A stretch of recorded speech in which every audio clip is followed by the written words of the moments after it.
സ്വയം commercially use ചെയ്യാൻ commercially അല്ല, തേർഡ് പാർട്ടി ട്രാഫിക് നമുക്ക് അനുവദിച്ചിട്ടുണ്ട്. ഒരു ദിവസം സ്കൗട്ട് ഡേ ഉണ്ട്, ജാംബോറീസ് ഉണ്ട്.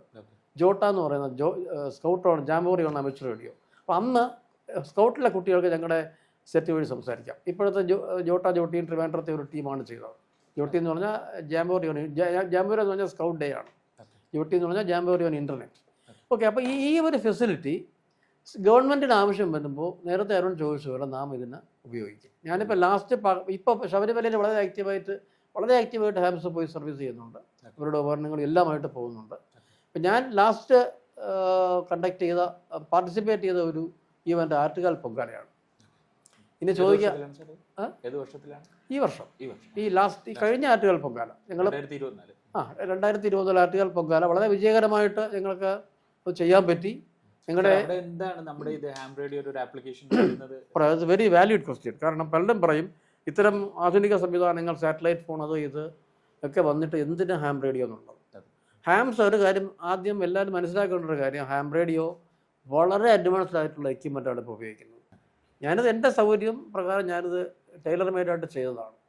അതേസമയം FT8 Q100 വളരെയധികം ലക്ഷക്കണക്കിന് രൂപ മുടക്കിയിട്ടാണ് ആൾക്കാർ ഹാം റേഡിയോ സ്റ്റേഷൻസ് മെയിൻറ്റെയിൻ ചെയ്യുന്നത്. ഞാൻ നേരത്തെ പറഞ്ഞു, പൂർണ്ണമാനും എൻജോയ് ചെയ്യാം. ഓഫ് കോഴ്സ് എല്ലാ ഫീച്ചേഴ്സും നമുക്ക് കിട്ടണമെന്നുണ്ടെങ്കിൽ ബിസിനസ് ക്ലാസ് എന്ന് പറയുന്ന ഒരു ക്ലാസ് തന്നെ പോകണം. ഒരു എയർക്രാഫ്റ്റിൻ്റെ നമുക്കിപ്പോൾ എക്കണോമി ക്ലാസ്സിൽ പോവാം, പക്ഷേ ബിസിനസ് ക്ലാസ്സിന് പോവാം. ഭയങ്കര ഡിഫറൻസ് ഉണ്ട്.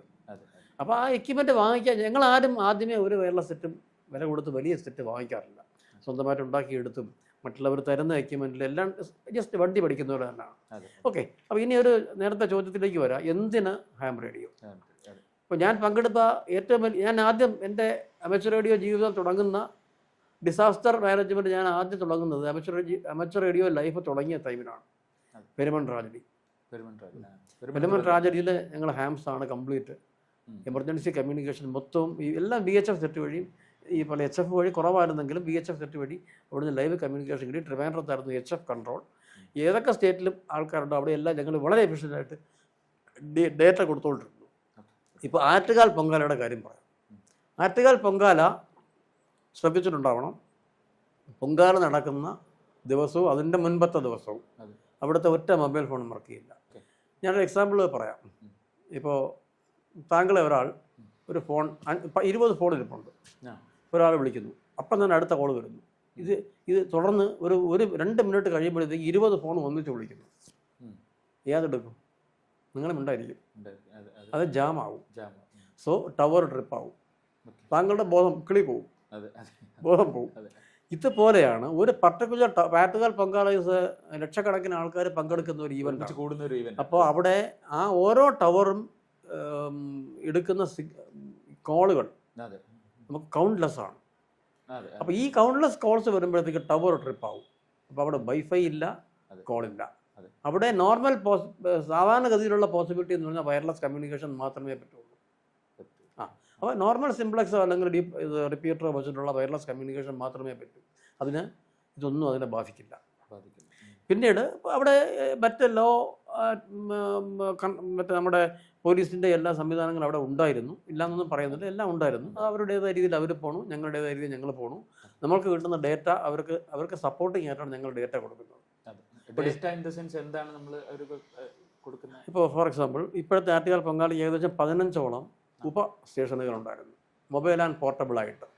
ആറ്റുകാൽ പരിസരത്ത് 2-3 സ്റ്റേഷൻ, ബാക്കിയെല്ലാം നമ്മുടെ പാപ്പനംകോടടുത്ത്, ആയുർവേദ കോളേജിൻ്റെ അവിടെ, കുമാരപുരത്തല്ല നമ്മുടെ ഇഞ്ചക്കൽ, അങ്ങനെ കുറേ അധികം സ്ഥലങ്ങളിൽ 15ഓളം സ്റ്റേഷൻസ്. തമ്പാനൂർ റെയിൽവേ സ്റ്റേഷനിൽ ഒരു ഹാം റേഡിയോ സ്റ്റേഷൻ, ബസ് സ്റ്റാൻഡിൽ വേറൊരു സ്റ്റേഷൻ. അപ്പോൾ അവിടെ ലോക്കലി ഞങ്ങൾ വിജിലൻ്റാണ്. എന്തെങ്കിലും അവിടുത്തെ ട്രാഫിക് എങ്ങനെയാണ്, അവിടെ എന്തെങ്കിലും അപകടം നടക്കുന്നുണ്ടോ, ഒരാളിന് വെള്ളം വേണം, അല്ലെങ്കിൽ ആംബുലൻസ് സർവീസ് വേണം, അങ്ങനെ എന്ത് തീപിടുത്തം വന്നു. അപ്പോൾ ആയിരത്തി കോളേജിനോടൊക്കെ തീപിടുത്തം ചെറുത് ഞങ്ങളൊരു ഏകദേശം വളരെ എഫക്റ്റീവായിട്ട് 6-7 ട്രാഫിക് ഞങ്ങൾ ശക്തമായിട്ട് ഹാൻഡിൽ ചെയ്തു. അപ്പോൾ ഒരാൾ ബോധം കെട്ടി വീഴും. അപ്പോഴേ ഡേറ്റ എന്ന് പറഞ്ഞാൽ അത് തന്നെയാണ്. ആ മെസ്സേജ് ഇപ്പോൾ ഒരാൾ ഫെയിൻ്റായി ഉടൻ തന്നെ വിളിച്ച് പറയുകയാണ്. കൺട്രോൾ റൂമിൽ ഞാനുണ്ടായിരുന്നു. കൺട്രോൾ ദിസ് ഇസ് കോളിംഗ്, എന്താ ആംബുലൻസ് വേണം. ആംബുലൻസിന് നമുക്കറിയാം, ആംബുലൻസിന് ഹാം കാണും പറ്റുന്നത്. അതുപോലെ തന്നെ ഇപ്പോഴത്തെ നമ്മുടെ റീസെന്റ് ആയിട്ട് നടന്ന വയനാട് ദുരന്തം, അതിലും ഉണ്ടായിരുന്നു. തീർച്ചയായിട്ടും ഉണ്ടായിരുന്നു. അതെ, അപ്പൊ അവിടെയും ഇത് ഡേറ്റ കൊടുക്കാനും ഈ പോലീസിനെ സപ്പോർട്ട് ചെയ്യാനും എല്ലാം തീർച്ചയായിട്ടും ഹാം ഓപ്പറേറ്റേഴ്സ് ഉണ്ടായിരുന്നു അല്ലേ? ഇപ്പോൾ കഴിഞ്ഞ ഫ്ലഡ് വലിയ വെള്ളപ്പൊക്കം വന്ന ഓർമ്മയില്ലേ? ആ വെള്ളപ്പൊക്കത്തിന് ഒരുപാട് ടവറുകൾ ഫെയിലായി 2018 അല്ലേ? ആ ടവർ ഞങ്ങൾ ഏകദേശം 3-4 ദിവസം സിവിൽ സ്റ്റേഷനിൽ നിന്ന് ഓപ്പറേറ്റ് ചെയ്തു. ഒരു എക്സ്പീരിയൻസ്ഡ് ഹാമിന് ഇപ്പോൾ ഫോർ എക്സാമ്പിൾ എൻ്റെ കാര്യം ഞാൻ പറയാം. ഒരു എമർജൻസി സൈറ്റിൽ നിന്ന് ഒരു ഡിസാസ്റ്റർ നടന്നു, അവിടെ ചെന്നിട്ട് HFL, അതായത് international communication, national communication, local communication, ഇത്രയും എസ്റ്റാബ്ലിഷ് ചെയ്യാൻ എടുക്കുന്ന ടൈം അറിയാമോ? നമുക്ക് വണ്ടി ഉണ്ടെങ്കിൽ 20 മിനിറ്റ് മതി ആൻറ്റിന വെച്ച് കമ്മ്യൂണിക്കേഷൻ സ്റ്റാർട്ട് ചെയ്യാൻ. 20 മിനിറ്റ്സ് ഞങ്ങൾ കമ്മ്യൂണിക്കേഷൻ സെറ്റപ്പിനുള്ള. യെസ്, ഇത് പല സംഘടനകൾക്കും അത് പറ്റില്ല എന്നുള്ളതാണ്. ബിക്കോസ് ഞങ്ങൾ അത്രയും ട്രെയിൻഡ് ആണ് കാര്യത്തിൽ, ഡെഡിക്കേറ്റഡ് ആണ്. ഇപ്പോൾ ഫോർ എക്സാമ്പിൾ ഇപ്പോൾ ലോ എൻഫോഴ്സ്മെൻറ്റ് ഫ്രീക്വൻസീസ് ഉണ്ട്, അവർക്കെല്ലാം 2-3 ഫ്രീക്വൻസീസ് ആണുള്ളത് ഒരു ഏതെങ്കിലും 1-2 ബാൻഡുകളിൽ. ഞങ്ങൾക്ക് അങ്ങനെയല്ല. HF തൊട്ട് സാറ്റലൈറ്റ് ഫ്രീക്വൻസി വരെ ഫ്രീക്വൻസിയുടെ ഒരു സ്ട്രീമാണ്. നമുക്ക് സാറ്റലൈറ്റ് വർക്ക് ചെയ്യാം, അഡ്വാൻസ്ഡ് ഡിജിറ്റൽ മോഡ്സ് വർക്ക് ചെയ്യാം, SDR board, software defined radios work ചെയ്യാം. സാധാരണ ഒരു ബോഡിക്ക് സ്വപ്നം കാണാൻ പോലും പറ്റാത്ത കമ്മ്യൂണിക്കേഷൻ ബോർഡ്സ് നമുക്കുണ്ട്. ഇതെല്ലാം റേഡിയോ തരംഗങ്ങൾ തന്നെയാണ്. ഫ്രീക്വൻസീസ് മാറും. VHF very high frequency, ultra high frequency, high frequency, super high frequency, ഇങ്ങനെ മൈക്രോവേവ് ഫ്രീക്വൻസീസ്. ഇപ്പോൾ സാറ്റലൈറ്റ് ഉണ്ട്. ഇപ്പോൾ Q100 എന്ന് പറഞ്ഞൊരു സാറ്റലൈറ്റ് ഉണ്ട്. ആ സാറ്റലൈറ്റ് വെച്ച് നമുക്ക് കമ്മ്യൂണിക്കേറ്റ് ചെയ്യാം. പക്ഷേ ലോകം മൊത്തം കമ്മ്യൂണിക്കേറ്റ് ചെയ്യാൻ സാറ്റലൈറ്റ് ഒന്നും വേണ്ട. വീട്ടിൽ നമ്മൾ ആശ കെട്ടുന്ന പോലെ ഒരു ഏരിയയിൽ വലിച്ച് കെട്ടിയാൽ ഗോൾഡ് കെട്ടിയിട്ടുണ്ട്. ആ 2 ഏരിയയിൽ.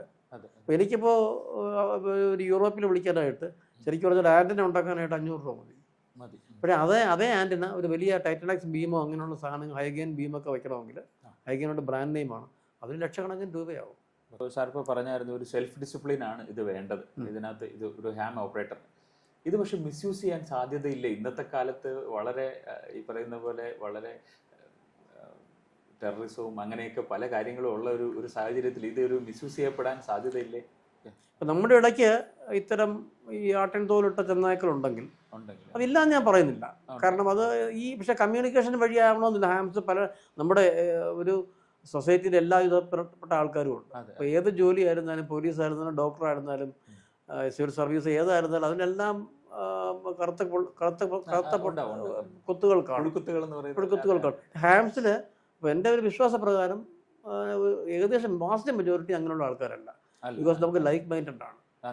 അപ്പോൾ ഒരു ഹാം വേറൊരു ഹാമിന് ഉപദ്രവമായിട്ട് ഒരിക്കലും നിൽക്കില്ല. പക്ഷേ ഒരു ഹാം എന്തെങ്കിലും നമ്മുടെ ഡെട്രിമെൻ്റലായിട്ട്, അതായത് രാജ്യദ്രോഹപരമായിട്ട് അല്ലെങ്കിൽ നമ്മുടെ സിസ്റ്റത്തിനെതിരായിട്ട് ബിഹേവ് ചെയ്താൽ മിക്കവാറും ഞങ്ങൾ തന്നെ ആയിരിക്കും അറിയിക്കുക.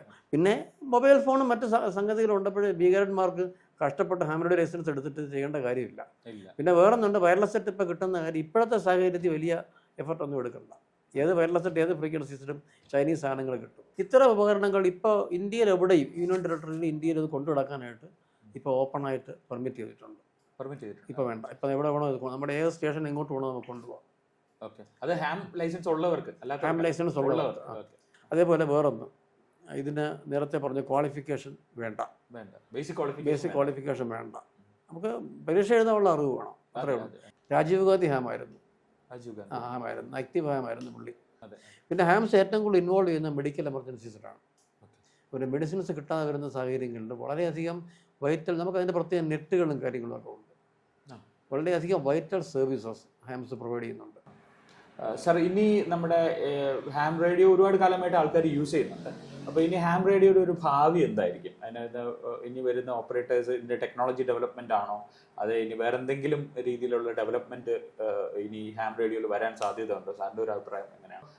ഇലോൺ മസ്ക് ഇപ്പോൾ സ്റ്റാർലിങ്ക് സാറ്റലൈറ്റ്സ് കൊണ്ടുവരുന്നുണ്ട്.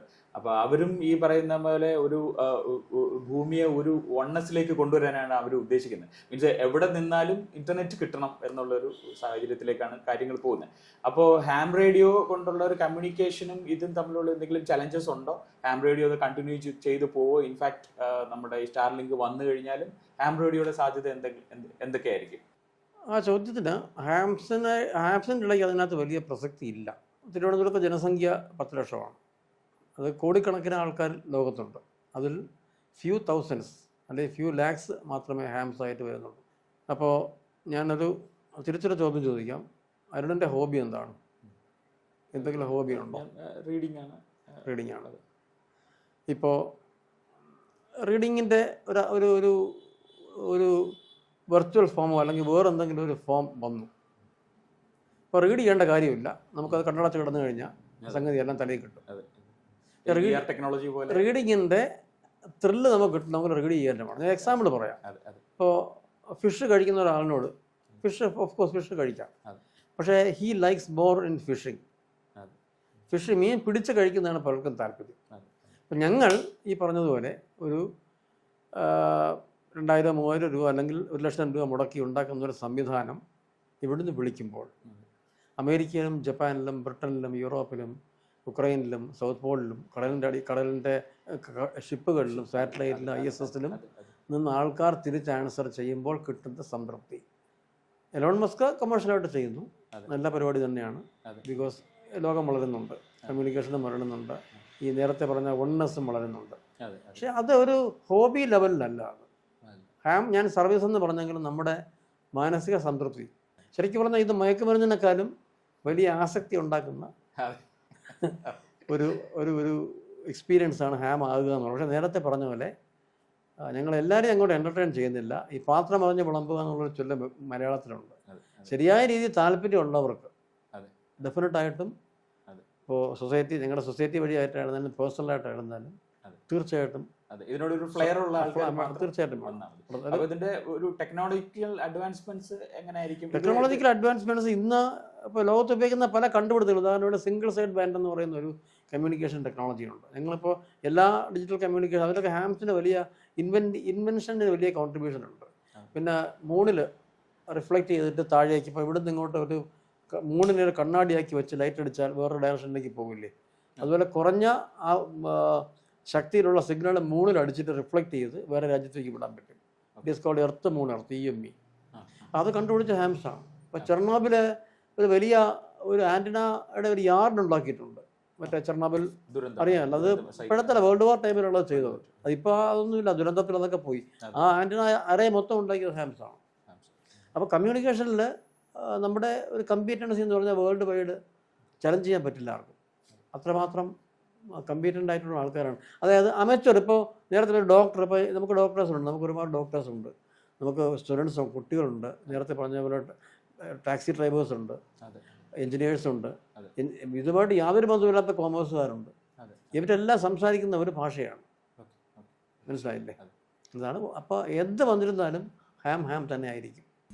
Or if they are not in direct line of sight, the signal will go to a satellite and you will go to a ground station and you can come back and receive it. So this is another mode of communication. Thirdly, if everything fails, then the only help will be possibly from HAM. So HAM has an advantage that it is failure proof, that nothing can cause harm to vanish.